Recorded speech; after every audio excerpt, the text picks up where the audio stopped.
Eccoci qua, cari telespettatori, il nostro consueto momento di approfondimento, ma anche per affrontare dei temi scottanti, importanti, sempre con lo SPI-CGIL del Veneto. Giuseppe Di Girolamo, ben ritornato qui con noi della segreteria dello SPI-CGIL. Grazie e buona giornata a tutti i telespettatori. Grazie anche a lei, buon anno naturalmente, perché poi anche un po' da prima non ci eravamo ancora visti, almeno in questa trasmissione.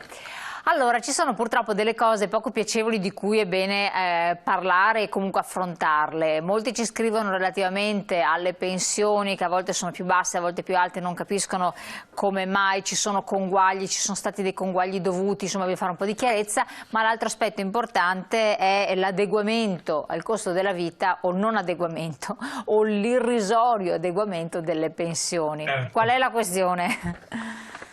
Allora, ecco, intanto diciamo una cosa, la perequazione che per gli addetti ai lavori non è altro che l'adeguamento delle pensioni al costo della vita.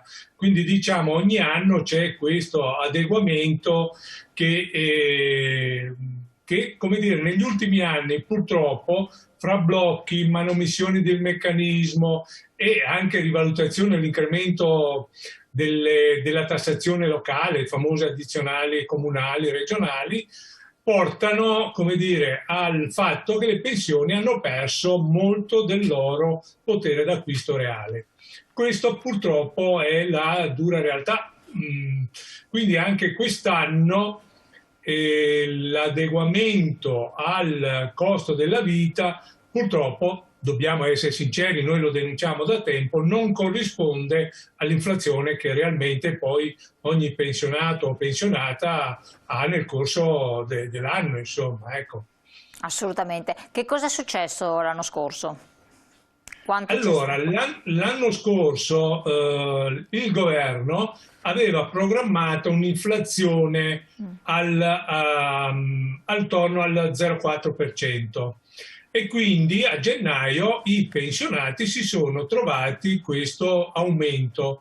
Poi a fine anno è stata definita l'inflazione al 0,5%, per cui si sono ritrovati con gennaio di quest'anno con il conguaglio di quello 0,1% che appunto non era stato registrato. Quindi i pensionati col mese di gennaio si sono ritrovati, chiamiamolo aumento, è una parola grossa, ecco, però si sono ritrovati questo €1,50 in più mediamente al mese con gli arretrati delle 12 mensilità dell'anno precedente, cioè che non hanno ricevuto nel 2020. Questo in sostanza è un po' quello che è successo. Ha creato delle aspettative qui. Cioè... Sì, direi delle aspettative, non creiamoci troppe aspettative, perché appunto se facciamo vedere la slide, esatto, quella dove c'è una griglia, abbiamo preparato una slide. Sì, adesso dalla regia la mettono in onda, adesso lo facciamo vedere. Sì, eccola qua. Eccola qua. Come possiamo vedere da questa slide, gli aumenti sono veramente irrisori, insomma, no? Cioè noi abbiamo avuto questo adeguamento che dello zero, se guardiamo ad esempio, come dire, una pensione di 1.500 € lordi. Ecco, ha avuto un adeguamento di €1,54 e un arretrato di 20,01 €.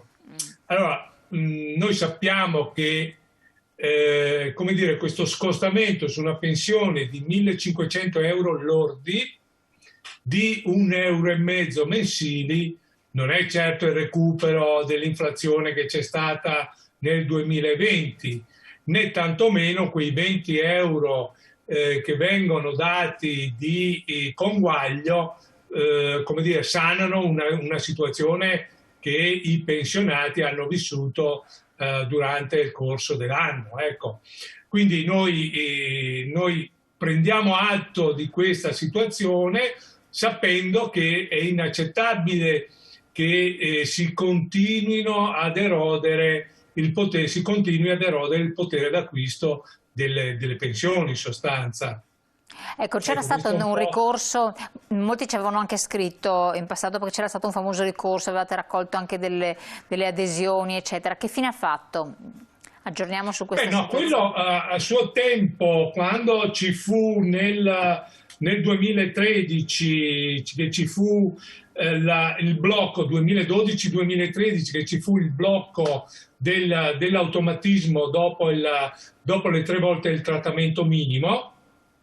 Beh, quindi noi lì ci fu il bonus Poletti che in parte restituì come dire, quello che fu tolto e poi abbiamo ottenuto un altro piccolo aumento nel 2018 grazie a tutti questi interventi che noi abbiamo fatto negli anni.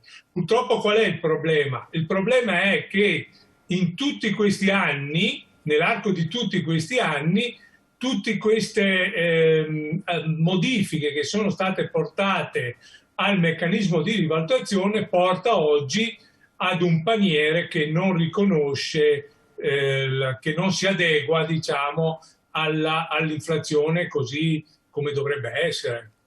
Cosa bisognerebbe fare? Quindi che tipo di intervento è necessario fare? Magari facciamo anche vedere le slide successive che riassumono un po' la Sì. situazione, così le possiamo tenere lì e ce le leggiamo. Beh, ecco, allora intanto se noi guardiamo, se noi dovessimo, come dire, calarla sulla realtà veneta, queste cifre che sono state date nel 2020, possiamo vedere insomma che la media delle pensioni nel Veneto sono di circa 1.400 euro mensili. Questa è la media delle pensioni, sapendo che è la media del pollo di Trilussa, nel senso che già bisogna fare una prima differenza, cioè tra uomini e donne.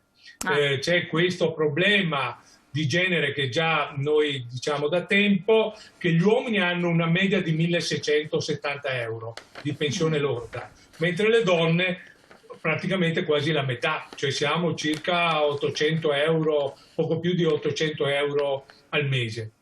E quindi se noi calcoliamo queste pensioni possiamo vedere dalla tabella che gli aumenti sono veramente irrisori. Insomma, su 100.000 pensionati che percepiscono nel Veneto circa 1.000 euro di pensione lorda, lei capisce che noi avremmo veramente poco più di €1 Sì. di aumento di pensione, che è veramente il nulla.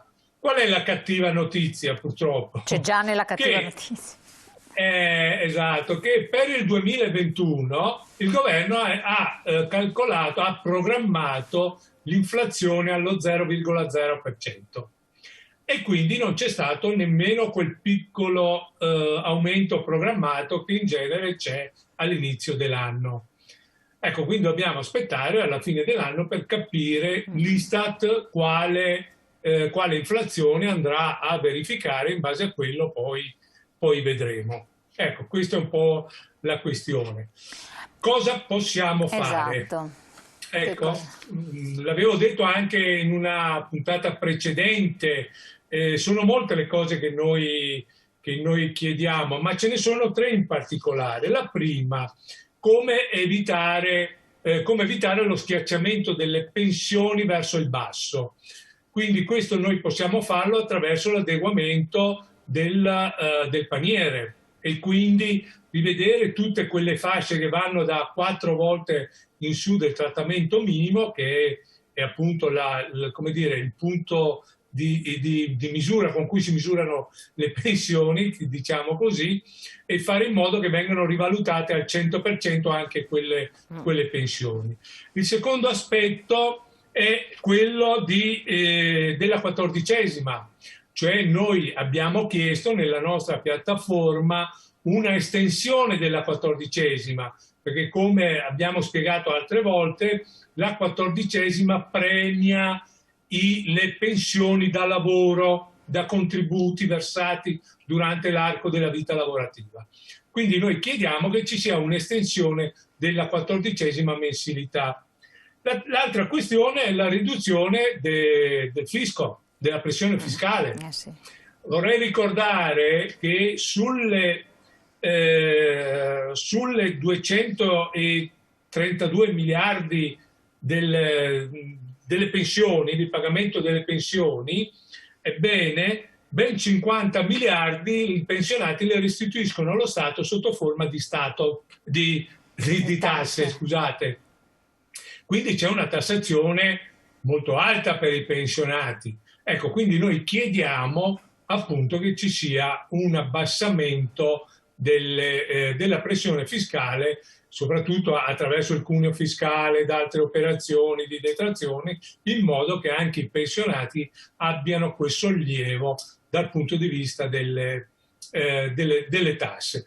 L'insieme di questo meccanismo dovrebbe, come dire, aiutare a mantenere il potere d'acquisto delle pensioni.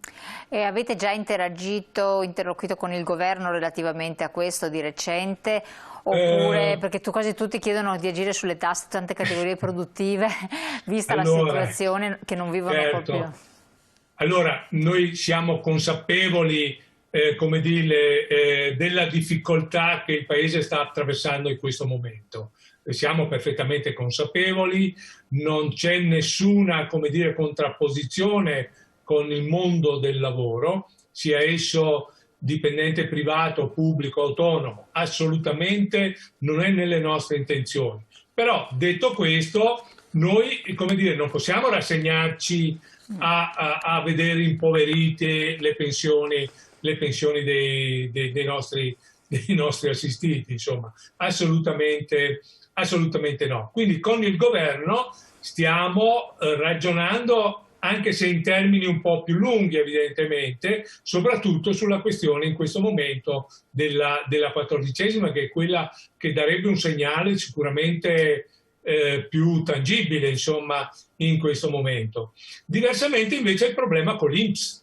Con l'INPS c'è una sorta di interruzione del dialogo, tanto è vero che questo mese i pensionati, alcuni non se ne sono accorti, ma molti se ne sono accorti. L'INPS cosa ha fatto? Ha calcolato l'IRPEF in modo diverso sulle mensilità dei pensionati. Cioè, alla fine, mentre prima spalmava l'aliquota dell'IRPEF su 13 mensilità, adesso l'ha spalmata su 12 mensilità. Per cui il pensionato alla fine dell'anno paga comunque le stesse tasse. Cosa succede però? Che avendole spalmata su 12 mensilità, pagherà un po' più di tasse durante il mese sulle 12 mensilità, quindi paga 15-20 euro in più di tasse al mese. Ora questa cosa, ripeto, non cambia nel risultato finale, però intanto non ce ne ha parlato, cioè l'ha fatto punto e basta, non ha aperto una discussione col sindacato, prima roba. Secondo, se noi pensiamo che stiamo ragionando con tutti di cercare di rallentare la pressione fiscale il più avanti possibile, eccetera, eccetera, invece per i pensionati vale come dire, il discorso contrario, e cioè si fa pagare in modo anticipato le tasse rispetto ad altri soggetti. Ecco, questo non è proprio il massimo. Quindi forse la differenza che molti ci hanno segnalato e riscontrato sulla pensione totale è relativa a questo discorso. Che non esatto, loro si troveranno più soldi sulla 13ª a fine anno, cioè nel senso non è che si troveranno più soldi, avranno meno conguaglio, sulla 13ª, ma pagano più tasse da gennaio a dicembre. Pagheranno quei 15-20 euro a seconda adesso della propria situazione, perché come lei sa meglio di me, insomma, poi è soggettiva, insomma, l'aliquota che viene applicata, per cui si ritroverà dai 15-20 euro in più da gennaio a dicembre e avrà meno conguaglio sulla 13ª, ecco. Certo. Ma il risultato non cambia. Sì, no, infatti la somma totale non cambia. Però è già qualcosa. Però le paga, diciamo, un po' di più nel corso dell'anno. Ma sulla 14ª questo governo non ha dato nessun tipo di programmazione, di fattibilità, o almeno per alcuni, per un range di pensioni, non dico su tutte perché quelle più alte non ha neanche senso parlarne sostanzialmente, ma certe pensioni al di sotto di una certa cifra non ha dato risposte. Allora, diciamo questa cosa, già l'altro anno noi avevamo alzato un po', avevamo esteso la quota e allargato la platea, mi scusi, e in più avevamo un po' alzato la quota a chi la riceveva già. Questo è stato 2 anni fa. Poi avevamo iniziato col governo proprio nei mesi scorsi, cioè a settembre e ottobre, avevamo iniziato a ragionare per un ulteriore allargamento della platea. Poi l'ondata della pandemia ha bloccato, la seconda ondata ha bloccato i tavoli e quindi adesso stiamo cercando di riprendere il confronto. Non ci è d'aiuto purtroppo la crisi di questi giorni e speriamo che appunto si trovi una soluzione per poter riaprire i tavoli che appunto sono stati interrotti dalla seconda ondata della crisi. Certo, assolutamente. Per quanto riguarda altre questioni in sospeso che secondo voi sono abbastanza rilevanti e importanti a livello nazionale, che cosa resta ancora sul tavolo?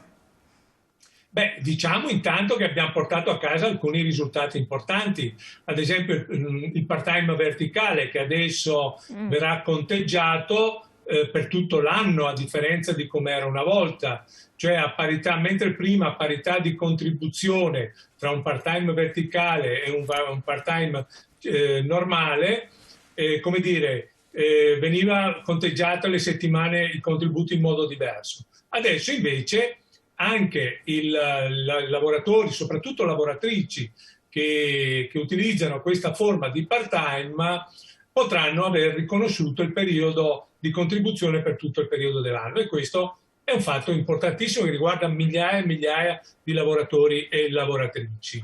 Credo che questo per noi sia stato, come dire, sì, un risultato importantissimo. C'è stato il proseguimento dell'opzione donna anche per quest'anno. Ah, quindi anche per quest'anno è stata prevista. Esatto, perché scadeva il 31/12 e quindi siamo, come era stata la nostra richiesta, e abbiamo ottenuto di prorogare per un altro anno l'opzione donna. Quindi, come dire, non è tutto nero, ecco, siamo riusciti, nonostante il periodo difficile, come ripeto, perché poi con la pandemia anche noi non riusciamo a mobilitarci come vorremmo, come sarebbe nella nostra volontà, però una serie di risultati li stiamo portando a casa, con il confronto serrato, con una serie di robe, però ecco, la quota alcune 100, cose le stiamo portando a casa. Quota 100 che fine ha fatto? Come scusi? Quota 100 che fine ha fatto? Quota 100, quello si chiuderà come previsto dalla legge l'anno prossimo, per quest'anno è ancora in vigore. Quindi come era previsto ancora dalla legge, insomma. Sì. Non ho meglio il giornale. Non cambia, per quota 100 non cambia nulla. Ecco, quindi resta invariato. Quindi restano i criteri come erano previsti dalla legge. Nient'altro nessun'altra buona notizia o cattiva notizia? Sì, abbiamo ottenuto delle altre piccole, no, mica tanto piccole, l'ulteriore salvaguardia. Come lei sa, con la questione Fornero, con la legge Fornero, c'erano alcuni migliaia di lavoratori che erano restati in un limbo, cioè non avevano lavoro e non avevano sufficienti contributi per andare in pensione. Con le varie salvaguardie eravamo riusciti a metterli come dire, appunto salvaguardarli e mandarli in pensione. Questa faccenda si era poi bloccata e adesso invece abbiamo ottenuto l'ulteriore salvaguardia che dovrebbe chiudere il cerchio di lavoratori e lavoratrici che erano in quel limbo. Questa è una buona notizia. Importante, è un fatto importante perché Era un dramma per quelle assolutamente persone sì. che si No, va trovavano ricordata in questa cosa perché insomma è importante per chi ne è coinvolto.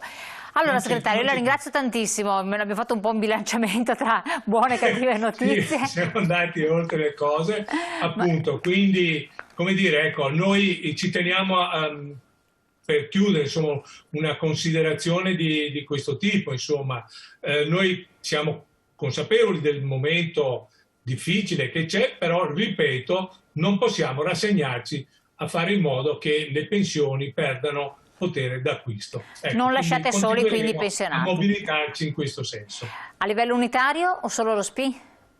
Ma no, sempre a livello unitario, l'unità fa la forza, Va benissimo. È quello che ci muove in assoluto. Grazie segretario, buon lavoro. Grazie a lei e grazie a tutti voi. E ci vediamo alla prossima, grazie a voi telespettatori, lascio la pubblicità e poi noi continuiamo in trasmissione tra poco.